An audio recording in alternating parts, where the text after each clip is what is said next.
I want to do a little video on programming for powerlifting, kind of how we look at like a year of lifting. I've had some questions and people ask me when to change programming up or when to do certain things, and talking about hypertrophy training and volume training and all these different things. So I thought I'd break it down by talking about seasons of how we train powerlifting.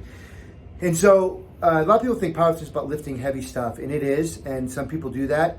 But one of the things I like to do is I don't want my lifters to get injured, and you can't always lift heavy or always lift with tons and tons of volume all the time, because I don't want people to break. I'm really proud of our lifters here that we don't have a lot of catastrophic injuries and we don't have a lot of things like that, because we really make sure we're training people as humans that want to move better and get stronger on a smart program. I've already talked in my other videos about kind of rep ranges and percentages of stuff. So if you haven't seen that, you can look at those videos and I give a little bit more insight on that stuff. But what I want to talk a little bit about is like what we do with an athlete kind of leading up from a meet, and then kind of how the rest of the seasons or year might look. And it's not only one way to do this. This is kind of one of the ways we do it. And so I'll take you, like if we're doing like let's say we're assuming someone has a good base strength and they're ready to compete. I'm going to start with a competition cycle and how it works. So when we get ready for a meet, this is what we call a peaking cycle.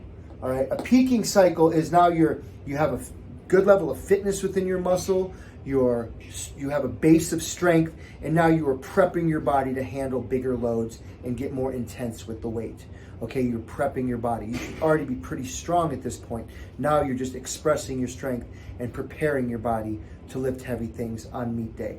All right, peaking cycles can last, depending on the coach, 3 weeks, or they can last 12 weeks, however they want to word it. I prefer 6 to 7 weeks out is where we are now putting our head down and it's focused on the meet. For me, that's really good because it's long enough out, it's far enough away to get in a lot of work, but not so far away where you just kind of become mentally fatigued of thinking about your meet on meet day, okay? And so if you're ready to peak, make sure you have a good coach and they'll tell you how to peak and all that other stuff, then we're 6 to 7 weeks out. So if I'm peaking someone 7 weeks out, there's really 6 weeks of lifting in there, and the week before the meet is like a chill deload week. You're doing some lifting, very light stuff. So I might start week 1 working with volumes in like the 80 percentile, 80% of your goal, and working some volume. You still might be hitting some decent volume 6 weeks out to keep that fitness strong and the fatigue, a little bit of extra fatigue in the muscle early on. You're kind of working hard. But over that 6 weeks, you're starting to pull back your assistance work.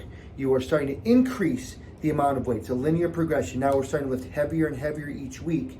And so instead of doing 6 sets of 3, I might now, my last heavy week, a couple weeks before the meet, I might be doing 2 singles or 2 sets of 2 at 93% of my 1 rep max.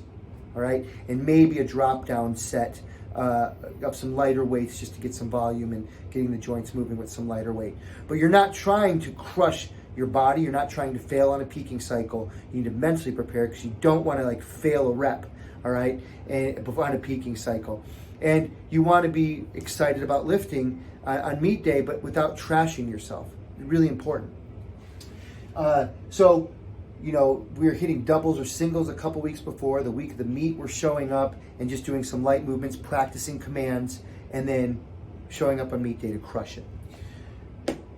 Meet day, you hit it, and then after meet day, the next week, I have lifters come in and do some light work, getting their movements in, but not really going heavy again. Just so if you've really lifted maximally, you need the rest, okay? But you want to still move. You don't want to just do nothing. Well, that brings us into now if we've slowly been pulling back volume over the period of time on the peaking cycle, by the time meet day comes, you may have had a good few weeks of not a lot of volume, just some intensity. And then the week after the meet, you're not going and crushing heavy volumes again. So it's time to kind of start rebuilding, getting blood flow back into that tissue, building some fitness and back into your muscle, and start kind of building volume back up for your tendons, your joints, and your muscles. That's a big part of it. This is what we call our hypertrophy block. Some people call it a bodybuilding block. And that's 6 to 9 weeks, and that can be variable for some people. Some people like to stay on that longer. In that phase, we're now doing sets of 8 with your main compound lifts. We're starting to feel those muscles burn again and build some fatigue back into those muscles, get those muscles nice and pumped again. We're doing more assistance work. We're doing leg extensions, maybe leg curls. We're doing some bicep curls. We're doing lots of back work at higher volumes, maybe not heavy weight, but you are starting to really build blood flow into your tissues, into your tendons, into your joints, okay? Big part of it. Another thing I like with hypertrophy is if I have, say, a squatter who's doing low bar squats all the time, I may have them do safety bar squats for some of the hypertrophy phase. Maybe switch to high bar squats or front squats for some of that phase to really start building some other patterns into their body and kind of give them a little bit of a rest of doing their competition lifts, but still keeping strong. And so, yeah, sometimes we'll do some burnout sets on your on some lifts, and we're having a little bit of fun, kind of old school bodybuilding days a little bit too. And I enjoy it, and I think it's really important for lifters to do it. You start seeing them more tank tops more, because you're starting to see their muscles pumped up more during that. And again, that can last anywhere from 6 to 9 or 12 weeks for different lifters. After the hypertrophy phase, we don't just want to keep crushing hypertrophy. We have a lot of options. Ideally, what I like to do is we call our base building phase. And base building is something that I like, can be 9 weeks, 16 weeks, 12 weeks. And this is where I spent a majority of my time lifting when I was lifting. And that's working with moderate weights. When I was talking about one of the other videos, 70 to 80 something % of your 1 rep max, and you're working very doable sets and doable reps, working on bar speed, explosiveness, and building volume up over time. So if I'm doing 6 sets of 3 1 week with a weight that looks very explosive, the next week I might keep the weight the same and do 7 sets of 3 or 8 sets of 3. And I care more about building good reps, practicing my technique, working on bar speed, and building volume up with that. So if I can move the bar fast for 8 sets of 3, I can now bump the weight up a little bit and maybe start back over at 6 sets of 3 and do 7 sets of 3 the next week, and the following do 8 sets of 3 again. And it's all about building healthy volume. I'm still doing assistance work, maybe some light bodybuilding work with my back. I'm getting my pumps.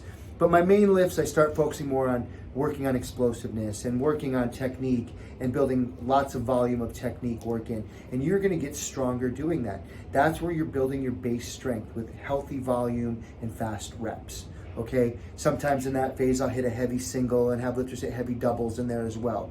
We can talk a little bit more detail on base building phase, at another time, because that can be a whole nother video. And then after 9 or 12 weeks, a lot of times lifters are like, okay, man, I want to start, they're starting to think about that next meet. And so in that base building phase, we're eyeing the next meet. And then again, we roll in from like maybe a base building phase back into a peaking cycle that is 6 to 7 weeks long again. And then they kind of start the whole cycle over again. And this is a really great way to do it. Can people jump from a hypertrophy phase to a peaking phase? Absolutely. If you're strong and you've been doing this a while, you're going to be able to peak, often. Peak, if you're prepared and you've lifted for years. So yeah, you could jump from here to there, right? It's not if you're a seasoned lifter. But this is kind of like an idea that we like to follow, and it's ideal for us. And I think that this is a great way to focus your programming throughout the year, so you don't get stale, you don't get bored, you're feeling different things in your muscles, you're able to work on your weak spots at different parts of the year, your assistance work, doing a lot of other fun things that you need to improve as a lifter. If you're just always peaking for a meet, you're gonna burn out. I mean, you can't just always push linear cycles year round. Otherwise we'd all be squatting 1,000 pounds. The bar would just be getting heavier all the time. But being able to cycle your training in over seasons throughout the year is a great way to do it. I'll make another video talking about each one of these phases individually, but I just wanted to give a great overview of what it can look like in your training. And so if you have any questions on that, feel free to ask, and we're happy to kind of just answer your questions, no strings attached. And of course, if you ever want programming, we're starting to do a lot more online programming now for our athletes online, and we're happy to kind of talk to you about that as well. So feel free to look us up at TucsonStrength.com or message us. I'm at Danny@TucsonStrength.com, and I'm happy to answer your questions. Thanks so much.